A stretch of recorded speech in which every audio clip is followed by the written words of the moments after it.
जून expiry से ठीक एक दिन पहले बाजार में मुनाफा वसूली। ऊपरी स्तरों से निफ्टी 150 अंक फिसला। निफ्टी बैंक दिन की ऊंचाई से 700 पॉइंट्स नीचे।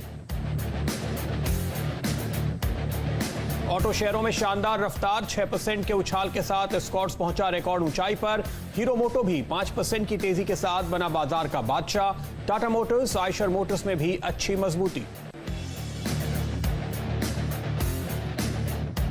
More and more choices coming on to personal vehicles, personal mobility. We are finding very good uptick in the rural markets. Corona को पीछे छोड़ तेजी से आगे बढ़ेगी हीरो मोटो। पवन मुंजाल बोले, रूरल इकोनॉमी से मिल रहे हैं अच्छे संकेत। इधर महिंद्रा एंड महिंद्रा को भी ट्रैक्टर बिक्री में तेज उछाल की उम्मीद।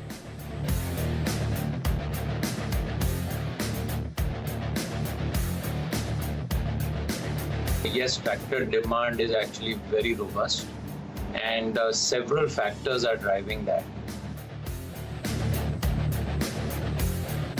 शिपिंग कॉर्पोरेशन ऑफ इंडिया में पूरी सरकारी हिस्सेदारी बेचने की आवाज की एक्सक्लूसिव खबर के बाद शेयर 8% तक उछला। अगली तिमाही में मंगाई जा सकती है बोली। एक्सप्रेशन ऑफ इंटरेस्ट की शर्तों को जल्द मिल सकती है मंजूरी।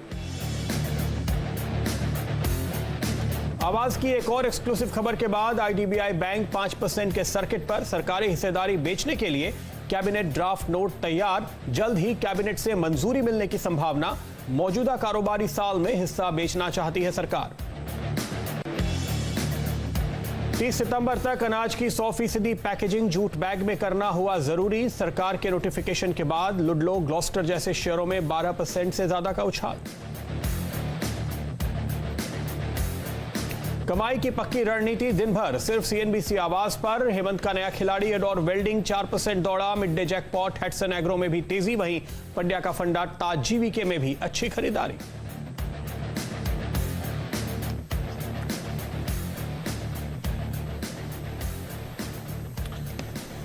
नमस्कार, आप देख रहे हैं आखिरी सौदा। दिल्ली स्टूडियो से मैं हूं वीरेंद्र कुमार और जिसे कहते हैं टेक्निकल्स।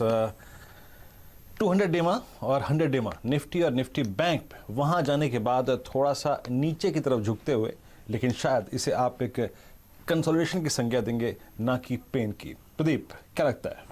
बिल्कुल, और एक और टेक्निकल पैरामीटर है जिसकी वजह से ये लेवल काफ़ी इंपॉर्टेंट था। 10,550 के एक टारगेट की बात हम काफ़ी वक्त से कर रहे थे, वो भी मैं आपको बताऊंगा। और वीरू से ये जानेंगे कि आज अब एक्सपायरी के एक दिन पहले ऑप्शन राइटर्स क्या कर रहे हैं। क्या उन्होंने थोड़ी हिम्मत छोड़ी है? क्या वो थोड़ी सी नीचे एक्सपायरी की तैयारी अब करने लगे हैं या नहीं? वो चार्ट के बाद उसकी आगे बात होगी। लेकिन आज के ट्रेड में अगर आप देखें तो एक कूल ऑफ दरअसल देखने को मिल रहा है और ये सारी दुनिया में है। तो हमारे बाजार से इसको हम जोड़कर देख रहे हैं। हमारे इंपॉर्टेंट लेवल्स हिट जरूर हुए, लेकिन इस समय जब हम बात कर रहे हैं डाउ फ्यूचर्स करीब 250 पॉइंट नीचे है।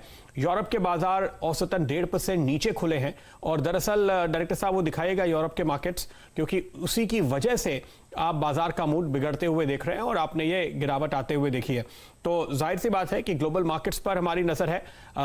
जो आज रिपोर्ट्स आ रही हैं निकल के, वो जर्मनी में, यूरोप के कुछ दूसरे हिस्सों में, अमेरिका में कोरोना के मरीजों की बढ़ती हुई तादाद दिखा रही है और इसके चलते ग्लोबल मार्केट्स को एक झटका लगा है। ध्यान रखिएगा, हमारी तरह से ग्लोबल मार्केट भी काफ़ी बढ़े और उसके बाद जाहिर है कि डाउ भी एक करेक्शन का मौका ढूंढ रहा है, क्योंकि वहाँ भी इंटरेस्टिंगली जो अभी वीरू आपको बता रहे थे, अगर आप 200 दिन का सिंपल एवरेज देखेंगे तो डाउ उसके काफ़ी करीब था, 26,300 के आसपास कोशिश भी हुई पार करने की और उसके बाद अब वो थोड़ा सा ठंडा हो रहा है। तो इंटरेस्टिंग बात है और ये टेक्निकल का कमाल है। हम कहेंगे कि हर जगह वो पैरामीटर्स, वो इंडिकेटर्स, वो लेवल आपको साथ साथ आते हुए दिखाई देते हैं। तो आज क्या करें?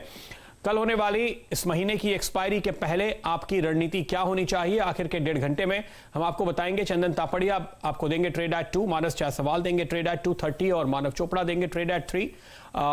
पार्थिव शाह ट्रैकॉम स्टॉक ब्रोकर्स के आपको बताएंगे फंडामेंटल राय इस बाजार पे। पंड्या का फंडा होगा 2:30 बजे के करीब और आने वाले नतीजों पर हमारी नजर है। तो सुमित आपको अशोक लेलैंड और अपोलो हॉस्पिटल के पोल बताएंगे। कुछ और भी नतीजों का अनुमान लेंगे। दरअसल एक आखिर के दौर में आकर के बहुत लंबी लिस्ट है। कल के आने वाले नतीजों की मिड कैप्स की तादाद तो बहुत ही बड़ी है, कुछ दर्जन यानी 3-4 दर्जन नाम कम से कम मैंने पढ़े। इसके साथ साथ सावधान इंडिया, कल से जो शुरुआत हमने की है 2:50 पे डीलिंग रूम चेक होगा 3 बजे के बाद और कल का खिलाड़ी आज भी बाजार बंद होने से पहले। लेकिन चलिए शुरुआत करते हैं। सबसे पहले 2 बजे का कमाई वाला ट्रेड चंदन तापड़िया के साथ, बताइए। जी देखिए, ट्रेडेड 2 के लिए आज एक काउंटर सेलेक्ट किया जो ऑटोपेक से आयशर मोटर देखिए लगभग 15 सप्ताह के हाईएस्ट लेवल पे चल रहा है और लगातार 5 दिन से ये हाई राइज हाई लोज बन रहा है। इसका जो इमीडिएट हर्डल होता था लगभग 17,900, उस हर्डल को आज डिसाइसिवली पार किया है और लग रहा है कि जिस हिसाब से ये ब्रेकआउट हुआ है और consolidation breakout pole and flag और राउंडिंग फॉर्मेशन से काउंटर ऊपर में 19,100 के लेवल को छू सकता है। अभी लगभग 18,360 के आसपास काउंटर चल रहा है। 18,000 के नीचे का स्टॉप लॉस लगाइए और 19,100 तक के टारगेट यहाँ पे हासिल होने चाहिए। ओके, तो आयशर मोटर्स है वो स्टॉक जहां पर आपके लिए एक तेजी का कॉल आ रहा है। 19,100 के टारगेट 18,000 पर आप लगाएं स्टॉप लॉस, ये फिलहाल आपके लिए कॉल निकलता हुआ। तो यहां पर आप आयशर मोटर्स और इनफैक्ट टू व्हीलर्स ऑटो शेयरों में इन जनरल हमने काफी मजबूती का ट्रेड देखा भी है। आयशर मोटर्स उसी चाल पे आपको चलता हुआ फिलहाल नजर आएगा। चलिए नजर डालते हैं इस बीच उस चार्ट पे जिसकी हम बात कर रहे थे। क्योंकि आज आप देख रहे हैं बाजार में कमजोरी का रुख, तो इंडेक्स पे पहले नजर होनी चाहिए। आपके सामने ये जो चार्ट है इस वक्त मेरी स्क्रीन पे, ये निफ्टी के दरअसल वीकली चार्ट्स मैंने लगाए हैं और यहां पर जो चीज हम आपको दिखाने की कोशिश कर रहे हैं, हमने एक हाई बनते हुए देखा करीब 12,430 पे जनवरी में, और उसके बाद हमने जो लो लगाए वो थे 7,500 के। अब ये जो बीच में आप लाइनें देख रहे हैं ये फिबोनाची रिट्रेसमेंट नंबर्स हैं और बहुत ही इंटरेस्टिंग बात यह है कि 10,550 ये एक 61.8 बहुत ही इंपॉर्टेंट रेजिस्टेंस का लेवल था जहां पर हम पहुंचे। आप इसके पहले देख सकते हैं, इसके पहले भी जो रुकावट आई थी वो आई थी करीब 99.50 के आसपास, जो कि 50% का रिट्रेसमेंट का लेवल था। अगर आप मेरा ये कर्सर देख पा रहे हो स्क्रीन पे, तो देखिए ये इंटरेस्टिंग है। एक पड़ाव पे हम अटके, करेक्ट हुए, कंसोलिडेट हुए, ऊपर आए, दूसरा पड़ाव हमारे सामने। तो मूविंग एवरेजेस की बात जो आपको वीरू बता रहे हैं उसके साथ साथ ये एक और इंपॉर्टेंट लेवल है। और इसी चार्ट पे आपको एक और चीज नजर आएगी, वो मैं आपको दिखाता हूं। ये देखिए इसके पहले हमने जो करेक्शन देखा था जून का एक टॉप बनाने के बाद पिछले साल बाजार नीचे आए थे सितंबर अक्टूबर के दौरान, तब करीब 10,700 के आसपास के लोस पर हमने एक सपोर्ट हासिल किया था।